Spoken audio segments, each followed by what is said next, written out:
So students, welcome to AIB Education and Study with Anas sir.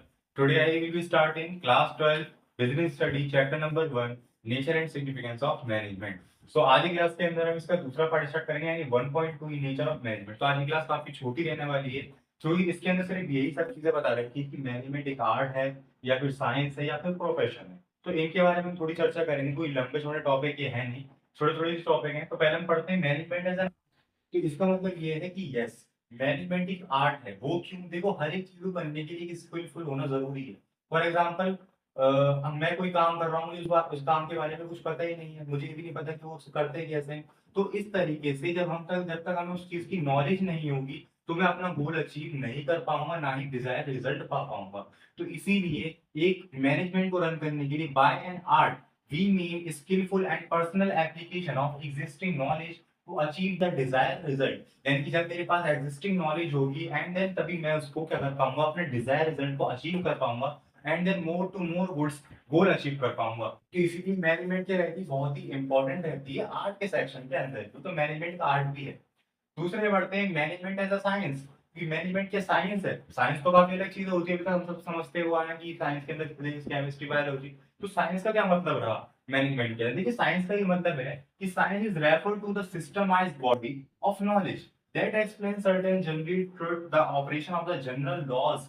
यानी जितने के हमारे जनरल लॉज होते हैं, जो भी अभी आगे पढ़ेंगे, जब हम उनके बेस के ऊपर कोई काम करते हैं तो उस वो क्या बन जाता है हमारा मैनेजमेंट, वो साइंस बन जाती है।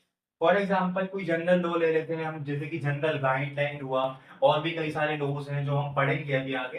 तो जब हम उन लॉज के ऊपर जो मैनेजमेंट के ऊपर बना रखे हैं कई सारे राइटर्स ने, डायरेक्टर ने, तो उनके ऊपर जब हम वर्क करेंगे तो मैनेजमेंट हमारी साइंस ही बन जाएगी। तो मैनेजमेंट एक साइंस भी है जब हम किसी जनरल लॉज के ऊपर वर्क शुरू कर देते हैं अपना किसी भी मैनेजमेंट का, तो मैनेजमेंट हमारी साइंस ही बन जाती है। अब उसके बाद हमें एक टॉपिक मिलता है कि मैनेजमेंट एज एन आर्ट या साइंस। तो मैं हमारा ओवरऑल कंक्लूजन क्या ड्रॉ होता है उसको पढ़ते हैं थोड़ा सा। देखो, management as a feature both art and science. कभी कभार एक क्वेश्चन आ जाए कि मैनेजमेंट आर्ट भी है साइंस भी है, ऐसा कैसे पॉसिबल होता है? तो इसका आंसर है yes, management is both art and science. दोनों चीजें हैं, मैनेजमेंट आर्ट भी है साइंस भी है। कैसे? देखिए, management as feature both and art and science. First of all, the practice based on the principle of management is art. यानी कि जो हमारी प्रैक्टिस होगी किसी मैनेजमेंट को करने की, तभी मैं उसको कर पाऊंगा। अदरवाइज जब मैं किसी भी काम को एक जनरल लॉ के ऊपर करूंगा, एक समझी बूझी कहानी के ऊपर करूंगा कि भाई ये करूंगा तभी मुझे ये रिजल्ट हासिल होंगे, तो वो साइंस बन जाएगा हमारा। तो मैनेजमेंट जो है वो दोनों पर डिपेंड करती है, आर्ट पर भी और साइंस पर भी। जब मैं जनरल लॉ पर वर्क करूंगा तो वो तो इंपॉर्टेंट है ही, अदरवाइज स्किलफुल होना तो मेरा जरूरी है, और किसी भी काम को करने की एग्जिस्टिंग नॉलेज होना भी जरूरी है। तो मैनेजमेंट दोनों चीजें हैं, साइंस भी और आर्ट भी। अब इसके बाद हमें लास्ट टॉपिक इसके अंदर मिलता है management as a profession. Management के प्रोफेशन है, तो इसका आंसर देखिए, it needs to be manage for the purpose we look for individual with specific qualification and experience. तो इसका मतलब ये है मैनेजमेंट एज अ प्रोफेशन का कि हम जो भी मैनेजमेंट के ऊपर वर्क करते हैं तो उसमें जरूरी होती है मैनेजमेंट, ठीक है, मैनेज करना चीजों को। तो उसमें क्या होता है, कभी कभार किसी इंडिविजुअल पर्सन का यही वर्क होता है, यही क्वालिफिकेशन होती है कि वो मैनेजमेंट कैसे करे।